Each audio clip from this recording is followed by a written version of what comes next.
They are at the moment facing a real crisis. Meghan and Harry's crisis, completely of their own making, is they have no major projects, no major money earned. Implosion of the Sussexes. Meghan Markle's Archwell charity scam and as ever lies have finally been exposed, an astonishing double blow. Stop everything right now, because Tom Bower just dropped a shocking bomb about Meghan Markle's 2026 financial mess. And trust me, her PR team is scrambling to bury it. Over $23 million worth of jam sitting unsold in a dusty warehouse. The Archwell Foundation officially marked delinquent by California. Her Netflix show ranked a humiliating 1,217 on the platform. And this is the same woman who once believed she was destined to be a billionaire. Tom Bower has nailed every prediction so far, and what he's revealing now about where this downfall is heading will blow your mind. Stay tuned, because this story gets darker before it even thinks about turning around. People keep missing the point. They still look at Harry and Meghan and assume they're swimming in millions, but that's not the story at all. Tom Bower isn't just talking about money. He's talking about a total system crash, one he warned about years ago, and it's all unfolding right now in plain sight. No PR spin, no fancy branding, no hiding it anymore. Tom Bower didn't just glance at Harry and Meghan's story. He dug deep for years to uncover the truth. He spoke with over 80 insiders, from ex-staff members to royal aides to Hollywood execs. And what he found paints a jaw-dropping picture of manufactured ambition crashing headfirst into brutal reality. This is about a woman who turned her back on one of the most powerful institutions in the world, snagged a $100 million Netflix deal, launched a luxury lifestyle brand, and built a charity, all while promising she'd change the world by 2026. But now, Tom Bower is standing over what looks like the ruins of that dream, and he's got the receipts to prove every bit of it. Let's break this down, starting with the Archwell Foundation, because that's where Bower says the real truth about this couple is hiding. When Harry and Meghan launched Archwell back in 2020, they sold it as a noble mission, a humanitarian movement inspired by compassion, service, and change, all in honor of their son, Archie. That was the story they told the world, but Bower suggests the reality behind that name is way more complicated.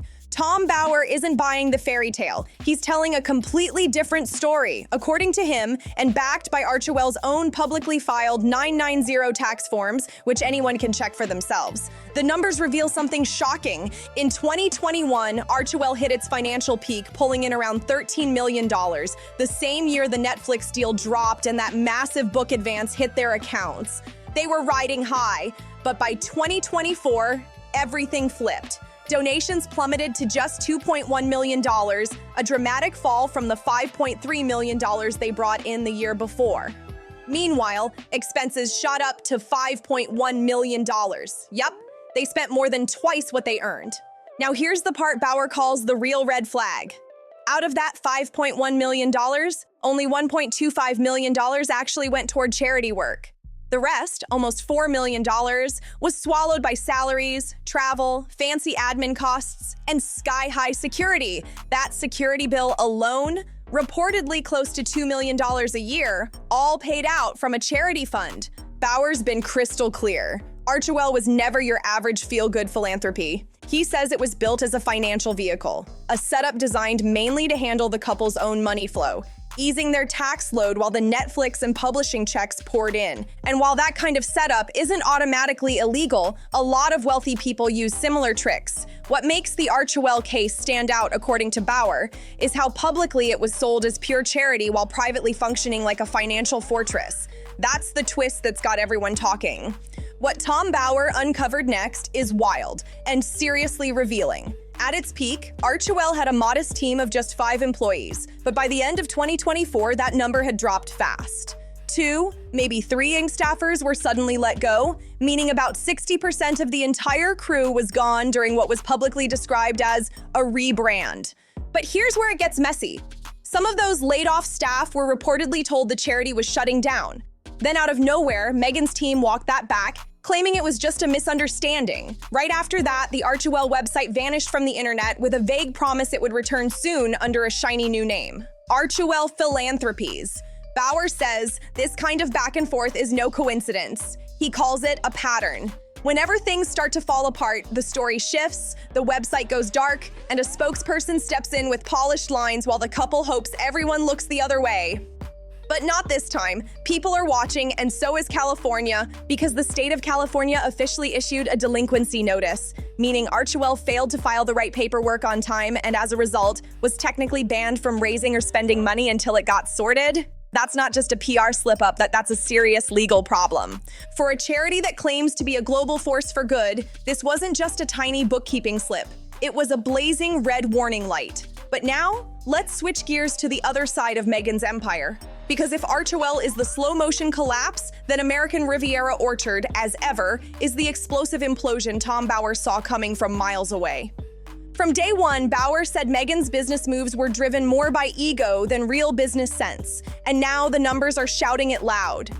When As Ever launched in April 2024, the press went wild. Headlines bragged that Meghan's jam sells out in hours. The PR spin was flawless, the buzz unstoppable. But behind the glossy hype, the truth was something else entirely. I find really abhorrent. Well, I go further than that. I mean, all those things can be excused as youth and all the rest of it. But the support of Meghan in her full story about the conversation, which was banter, and I know that from first hand, and was really inconsequential, to support that, that was his act of folly, because he was already a grown man at that stage. He knew the consequence of it. Uncovered was jaw-dropping. Meghan Markle uncovered was jaw-dropping. Meghan Markle is reportedly sitting on $23 million worth of unsold jam and gift boxes. That's not a typo. $23 million just sitting there. According to reports, there are 137,455 fruit spread gift boxes gathering dust in a warehouse right now. Proof that the sold-out headlines were nothing more than PR smoke and mirrors. Here's where the numbers get almost unbelievable. In a recent 24-hour period, only 26 jars were sold. At that rate, it would take nearly 9 years to clear all that leftover stock. And remember, we're talking about perishable goods. They've got expiration dates ticking down fast. Sitting in storage right now, around 44,000 jars of orange marmalade, 62,000 candles, and 80,000 jars of floral sprinkles, all just collecting dust. Tom Bower doesn't sugarcoat it. His take is blunt. He says the original sellout was completely manufactured. Meghan allegedly released just a few hundred jars at first, just enough to make it look like demand was through the roof, and then used those hyped-up headlines to justify ordering hundreds of thousands more. She mistook curiosity for loyalty, and that's where it all fell apart. People tried it once and didn't return. One reviewer even said it tasted like Smuckers at $36 a jar. That's a tough hit.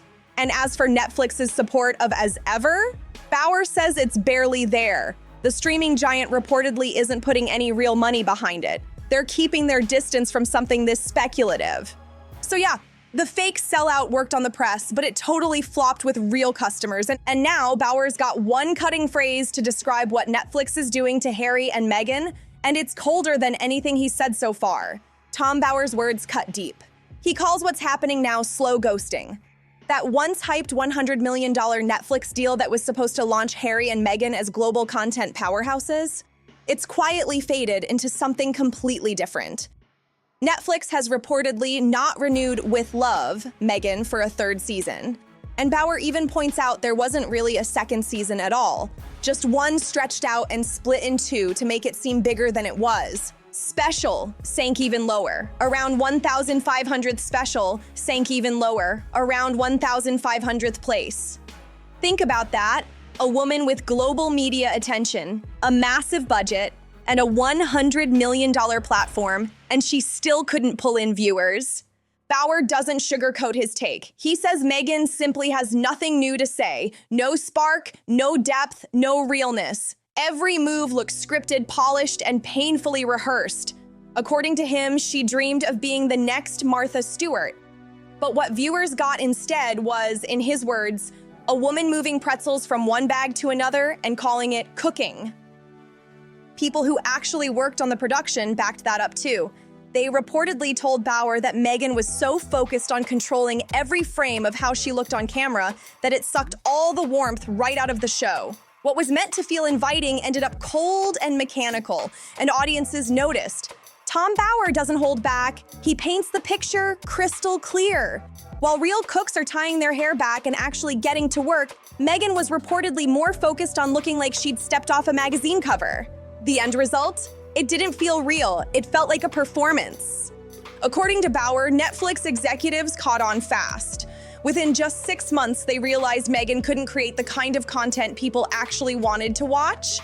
They stuck around for a bit, hoping maybe, just maybe, they'd get something explosive like a Princess Diana documentary or even a tell-all about the royal split. But instead, what they got was flower arranging and jam-making tutorials, the exact opposite of drama. Now, Bower claims that the so-called first look deal that still exists between Netflix and the Sussexes is nothing more than a polite fade-out. The entertainment world's version of ghosting someone's calls without saying it's over. But while all that chaos brewed in California, things took an even darker turn across the ocean. Prince Harry was in a London courtroom, and what was supposed to be a routine testimony turned into a full-blown scene. He was suing the Daily Mail over alleged phone hacking that happened between 2001 and 2013, long before Meghan ever entered his life. Yet in the middle of that testimony, Harry reportedly broke down in tears, saying, "They've made my wife's life an absolute misery." A shocking moment because the case wasn't even about her. Bower's take is harsh. He says Harry has become so wrapped up in Meghan's version of events that he literally can't talk about his own experiences without turning them into her story. It got so tangled that the judge had to step in 3 separate times to keep him on track. 3 separate times. That's how often the High Court judge had to stop Prince Harry mid-testimony, asking him to calm down and just answer the questions. Imagine that. A grown prince in a courtroom being told to control himself by a judge. And where was Meghan during all this? Not in London. She was reportedly in California, posting on Instagram, while her husband was breaking down in tears on the witness stand, talking about how much the press had hurt her. Tom Bower has been saying this for years. Yes, Harry made his own choices. But the image of him weeping in a London court while Meghan fine-tuned her social media presence says everything about their dynamic. And honestly, it doesn't make either of them look good. Now here's where it gets even more serious. If Harry loses this case, legal costs alone could soar into the tens of millions of pounds. Bower's predictions, the ones people once dismissed as harsh or exaggerated, are coming true one by one. According to him, the couple's financial situation is genuinely dire. Bower claims they're living a lifestyle that demands $400 to $600 million in capital just to maintain. That's private jets, estates, security staff, luxury, everything, and it adds up fast. But here's the harsh reality. Harry's actual net worth is estimated between $35 and $40 million. They're not bankrupt, but they're burning through cash at an alarming rate, with no real income streams left. Netflix is slowly ghosting them, as Ever is drowning with $23 million in unsold jam. Archwell is effectively collapsed, and Spotify cut ties with them long ago. It's a full-scale unraveling, and Bower says it's playing out exactly how he warned it would. According to reports, Prince Harry has even started auctioning off dinner table seats for $100,000 each, all to raise money for Archwell. And Tom Bower says that single move speaks volumes. In his words, "If you have to sell people the chance to sit next to you, your brand is finished." That's a brutal assessment, but it hits hard because it sounds true. Bower also believes Harry's aggressive fight to get British taxpayer-funded security isn't really about safety, it's about leverage. He says it's Harry's way of clawing back some relevance in the UK, and more importantly, trying to open a door back to King Charles. But here's where Bower's take turns ice cold. He claims Harry's push for reconciliation with his father isn't primarily about family or forgiveness, it's about money.